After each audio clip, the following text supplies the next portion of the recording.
Welcome back. We're on. Hey everyone. Uh, Another thrilling opening. Ew, an opening. So that's a fresh carbonated drink, particularly a seltzers, because that's what we only drink. Seltzer and water. We do drink a lot of it. We drink a lot of seltzers. Seltzers are the way to go. I don't really care what your preference is actually. Anyway, we're back with another episode of One Hit High Points. This is Kareem. And this is Travis. And pretty much what we're going to talk about today is something that I think we've been dealing with pretty heavily in the past few weeks, and that's around the topic of hoarding. I sound like I'm dying. Yeah, like why do we hold on to things? And people's like, oh, this means something to me. It's artwork from my kindergarten class, and I'm like, why do I have this? Like, what? Why do I really care about this? Like, Yeah, why do people hold on to things like that? Honestly, I don't even know why we hold on to oxygen. I'm just kidding. No, so pretty much like I think in the last, I want to say like 5 years, I've just learned to just really detach from like materialistic things. Not saying that like in the past wasn't someone who liked nice things or wanted to go clothes shopping often or Mm-hmm. wanted some nice, flashy thing, but I don't know, those days are like kind of long gone for me where I think I want nice things. I'm kind of more about experiences and wanting to create like amazing wholesome memories. So I've learned like Well, that's more about how you spend your money today, but more about like why do we hold on to things that are like I given to did us? not finish. I was going to Well, say that I detach from things because in the past I've had my hard drive that crashed, that destroyed, like that lost all files from like childhood until I was in high school. The boiler broke in my basement back in 2007, like destroyed most of my childhood like home videos and like clothes and toys and stuff like that. I mean, some things were salvageable, but I don't know, I just felt like starting early on, I realized that it wasn't things that I liked. I had too much curiosity to care about just something that collects dust, and I lose interest really quickly. And then I think losing a parent, losing my mom, has also made me detach from materialistic things or physical things because I'm realizing that like nothing comes with you when you die. So if you put too much emphasis on something that's tangible, that's inanimate, then and time passes you by, like did you give too much importance to that thing or to those things or things in general of that nature that I don't know, deviates you from really living your life because you're putting too much of your money, time, attention into it. And that goes for like anything, like I guess. But what I'm trying to say is that experiences are more important than yeah, collecting you onto found, things. you learned and saw the bigger meaning of life is really what you're saying is that life's more important on some of the relationships and friendships and family because it's so short lived and it's you just vanish in the blink of an eye type thing. Yeah. So, Oh my gosh, I'm um, tangled up in all these cords. What is happening? you are so tangled. You are tangled. Anyway, so like, I don't know. A big like example I describe like of hoarding is, I think sometimes people kind of like what you said with like the art project or whatever from when you were in elementary school or whatever. I think a lot of people hold on to things that are sentimental through nostalgic, um, like that Do you people. think it's because the people or that we only like we want to hold on to something just because in case that we will forget it will help us remind ourselves. Yeah, I mean that's why I think people hold on to things. It's sentimental. It's nostalgia. Like that's people are attached to things that can help enforce a memory through a smell, through an image, through a touch. Like that's just naturally what humans like to do. We like to reminisce, whatever how you say it, Remnants, reminisce, the reminiscence. reminisce. They like to reminisce, on things that make them feel a good memory or even a sad memory. Sometimes we like to like torture ourselves. I mean, I Mm-hmm. sure do. But also sometimes remembering sad memories kind of helps us remember where we are now and if we're on the other side of it, it makes us feel stronger. Yeah, I don't know. Like I have some like sentimental things that I have collected over the years, but I'm like nowhere near like crazy on like hoarding things. And I love cleaning things out and throwing things away. It's like there's such a joy in it almost. I don't mind collecting things here and there. Like I like to collect vinyl here and there. I mean, I think I have Um, like two like rubber like totes like plastic bins of stuff from my childhood, and that's the only thing I have is those two little bins.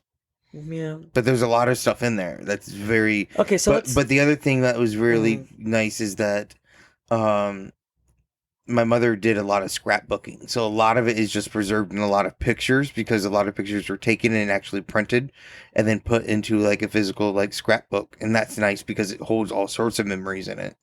And it's so Yeah. small, you know? It's not like you have all these random objects all over. I don't know why. I just kind of feel like I'm on like fast forward in life a little bit. Like I'm at a place in life right now where I just want to excuse me. I just want to live.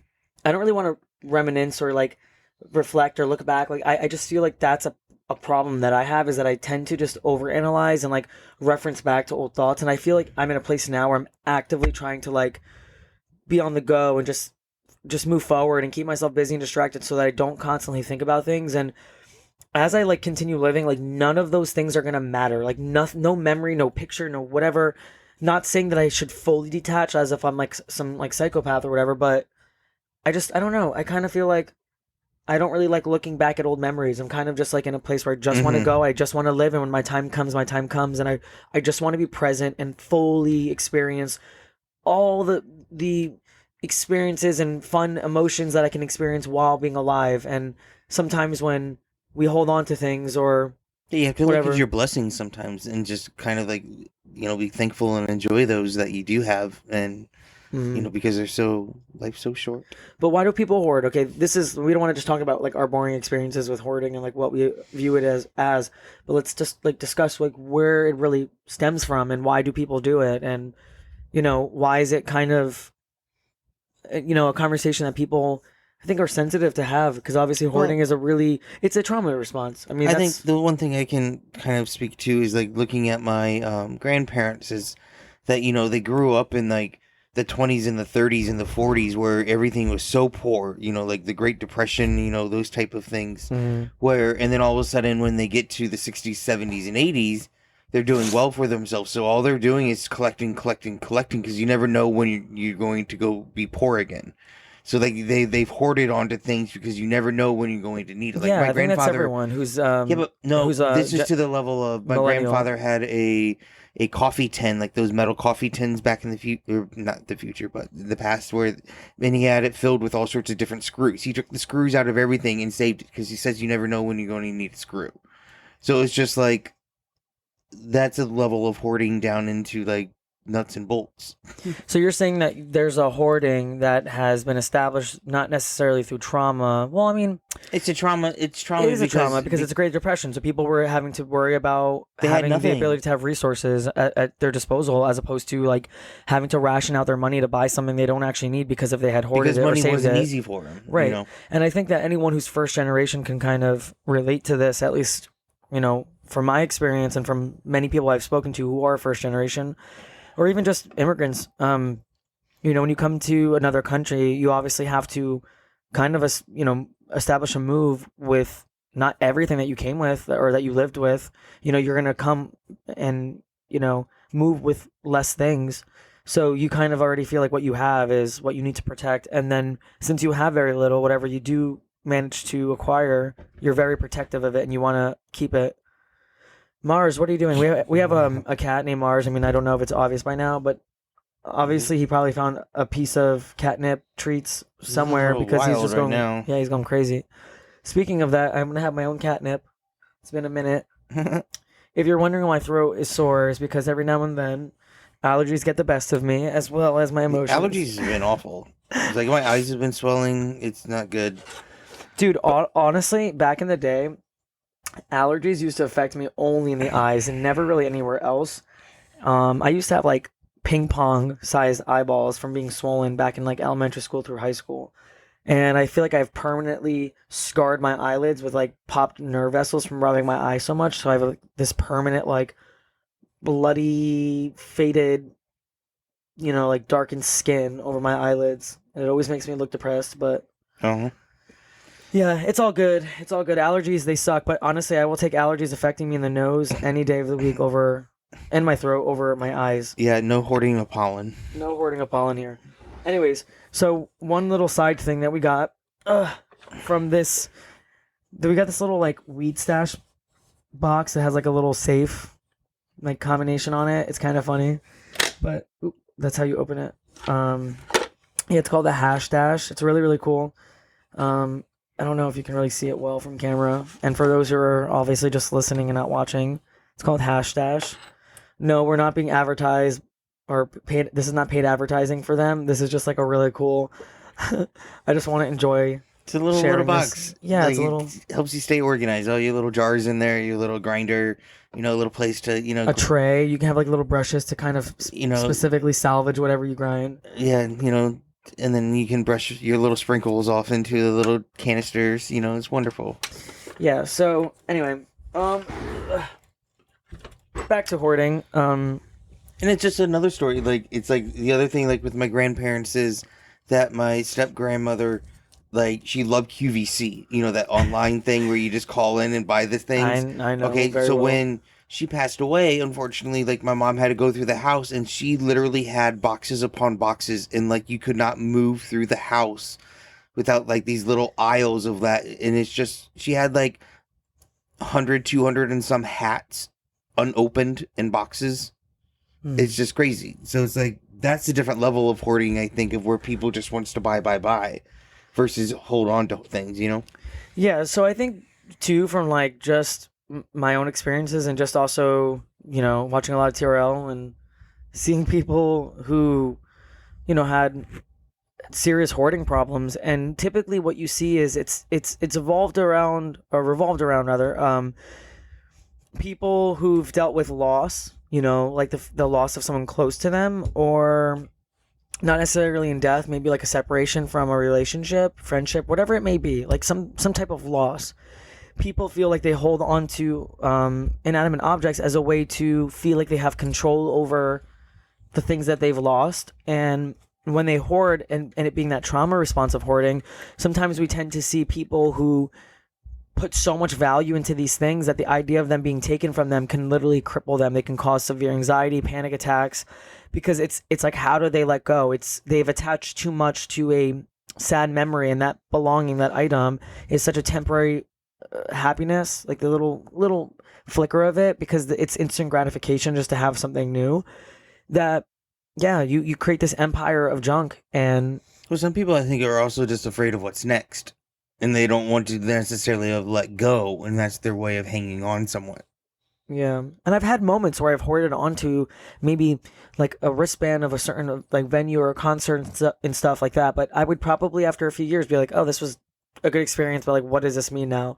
And I would rid of the memory, but sometimes it's nice to hold on to things for maybe a little bit of time just to touch base and go back to that memory and then part ways. But the moment I found myself, separating from those things, like I said, is that when you've gone through loss, there's one of two ways you can go. You can start to realize that like your fragile, temporary human life is so short. I just want to live and just not care about objects. Mm-hmm. And then for other people, it can go as, I've lost something, so now I want to keep everything I have. And I don't know. I have like little nervous tics where I always need to have like something in my hand. Sometimes like a mobile game to distract me, and things like that I can understand. But when it comes to like collecting physical things that can just kind of, I don't know. Yeah, it's like I think the only thing that I'm trying to think of things that I hoard, and it's like the only thing I can think of is iPhone boxes. That I think that I'm going to want to sell the iPhone back, but every time I sell the iPhone back, they never want the box. But I still have all the boxes in there. Get rid of it. I'm like, why do I have this? Every now and then I like open a drawer and I find like a bunch of boxes. And I'm like, why do I have these? Right.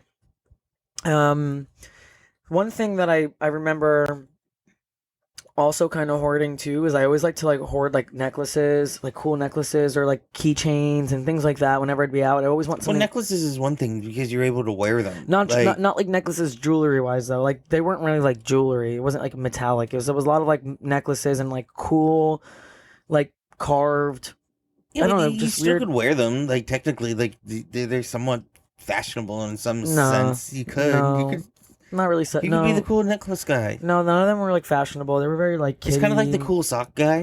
Like I used to have a lot of socks where like they had all sorts of weird things on them. Yeah, but those socks were always like the worst type of material, They like were printed horrible. material, and they would always like you would sweat through them, and they would just be gross. Like I don't know, that stuff is trash. Yeah, I'm glad I'm over that phase. Yeah, I mean, I don't know. So I think the reason why this topic came up for me is just because going through my mom's house since she passed away and like transitioning the move of that house and going in the basement, you got to think about nine different people, memories of nine different people in that house kind of stored in this basement, and you just see like things that were saved over the years. And And there's a lot of emotion behind all of that. yeah, but you kind of realize a lot of those things that were saved were things that my mom just assumed that, because it's our stuff, that we would in due time go through it and remove it. So I didn't want to see it as a complete hoarding issue as much as it was just never having I don't know, never making the time to kind of face those memories, as well as just like generally having the time to go through things just to throw out. Hmm. And I thought about it and I was like, I'm grateful that my family, despite some of us having like subtle hoarding issues with certain things, that we're not a family that have completely trauma response to hoarding in a very drastic way. Like I saw that in my family and I coming together to like throw out things and facilitate who's taking what of my mom's stuff. That for the most part, everyone was really even peeled on it and really relaxed about it, and there was no like craziness about throwing things out. And then some things like my brother maybe have like wanted to hold on to that were sentimental to him, but I know, But everyone's sentiments are different, and yeah, that's the thing that we don't understand sometimes, and we just have to be, a little more respectful of that at times. It's tough. yeah. It's like I look Oh, at it can things. drive you insane. It's like Yeah. why do you care about that? Who cares? Yeah, It's it can like drive you it's insane when your siblings are like holding on to something that you yourself are like, that's literal garbage. And like I would say things like that too. My brother had like this like wooden, I don't know, this like wooden. the hockey game or something, right? No, I mean that's different. I mean it's like a knock hockey set thing. I'm like, do we really need that? Like get rid of it. But I understood why he wanted to keep it. I mean, because there's nothing wrong with it. He can still technically play with it or whatever. But anyway, he had this like wooden like platform thingy, just like a wooden slab of wood. I don't know, slab of wood. And he like drew on it. And it was like something from like many years ago. And sometimes he would like put a plate of food on top of it or whatever. And I'm like, get rid of it. It's like it's just junk. And he's like, well, it's sentimental to me. I don't want to get rid of it. I'm like, why? He's like, because I've been eating on it since I was like a teenager. I'm like, okay, but it's gross. Like it's just a slab of wood. What do you need it for? So Yeah. ultimately, And I think the one thing for myself is like I had two drastic moves, from Indiana to Alabama and then 7 years later to New Jersey. And it's kind of like each one of those moves, I severed a bunch of like life away almost. Like, kind of like, nope, don't need this stuff anymore. And I think that kind of helped me like kind of cleanse through my closets and junk drawers, I'm all about like the other day I went through the linen closet. I threw away sheets from college. I'm like, why do I have sheets from college?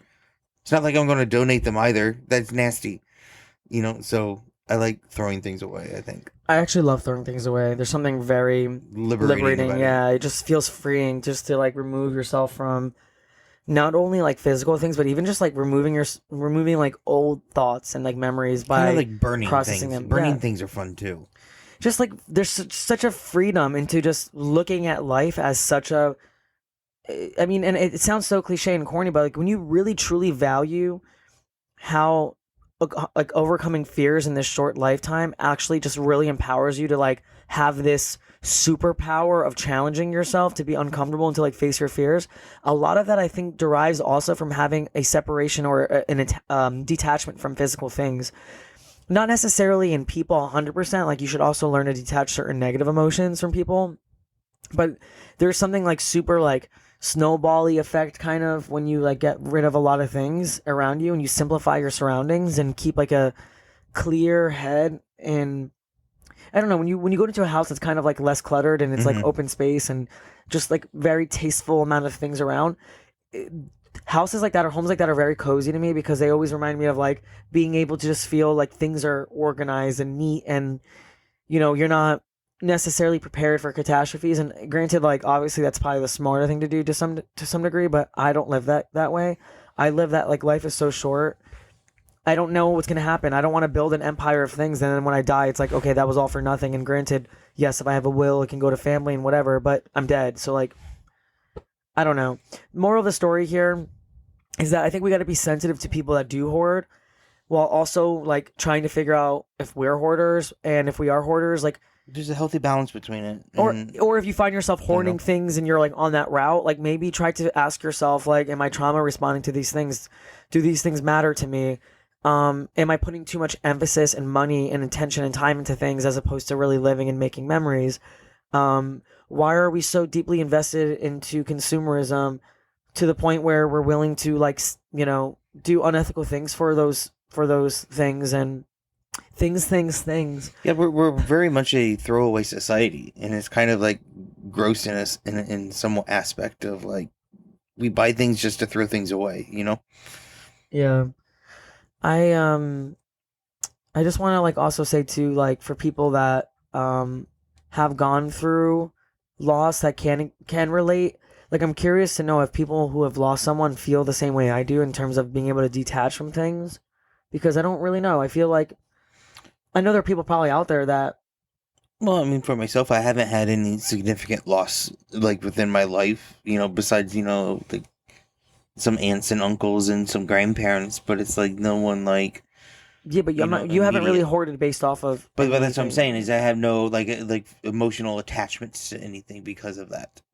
The only thing I have an emotional attachment to is when my mom passed, they cut a little lock of her hair and they put a ribbon on it in a little Ziploc bag. Oh, So like that I can like always hold on to, but even then, like, I don't know. I'm so ready for the future. I'm so ready to move forward. I'm so ready just for like life to come, that the less I think about those types of things, I well, feel like the happier I can be, because then I can just always be present. And I think that's the truth. That's like an actual like life hack. It's just not necessarily you kind of have, but you also thinking have about to those remember things. that you have to live in the day, not what tomorrow necessarily brings. You know, like you have to make each day wonderful, and just continue to make each day wonderful as you Be go. present, be as present as you can, and like plan like into a healthy time out, because I think sometimes people plan too far out and then they end up getting overwhelmed and they don't know how to like accomplish goals because they're like, oh my god, they're looking at the long haul of things that, they're like, how do I start? But if you live every day in the present moment and you just try to find little ways to be productive, it also is another helping healthy mechanism to avoid hoarding, because again, if you're not productive, if you're always home, if you're not really living, if you're not really present, if you're always focusing on like old thoughts or like things that hurt you, you just tend to kind of like fluff out the things around you because they're instant gratification, and instant gratification leads to methods that also lead to hoarding. Mars, you want to go out this window? I think he's fine. Uh, Um, so just for anyone who's dealing with, this in a person close to you, whether you're dealing with it in yourself, like, obviously show some grace to yourself and to your loved ones, or to people, that you're trying to help. I don't know, whatever. Just or if you're not even looking or don't have anyone in your life that's kind of experiencing this, just look inward towards yourself and just kind of see like, what am I hanging on to? What type of emotional baggage also might be around me that, you know, I can look at. You know, that's also a different sense of hoarding where, you know, we hold on to a lot of emotions and things like that where yeah, we hold on like, to a lot of bad negative you know, thoughts. Yeah, so it's like, why do we do that? You know, like what like, or even the positive ones, or I don't know. There's a lot of times we don't want to, like, lack of better words, hand the move lighter. on. I thought I gave it to you, babies. Um, Thanks, never mind. I was playing with it. Um, babies. babies. Oh my god, awkward. So anyway, yeah, just do the work. Don't hold on to negative thoughts. Take a hit and live on. Live on. Live in the present moment. Do you have any last words? Um, don't hoard on to Don't things. hoard on to Don't things. hoard on to things. Detach as much as possible and live for the moment in the day. And take a hit with Yeah, one hit high take points. a hit with one hit high points. See ya. Bye.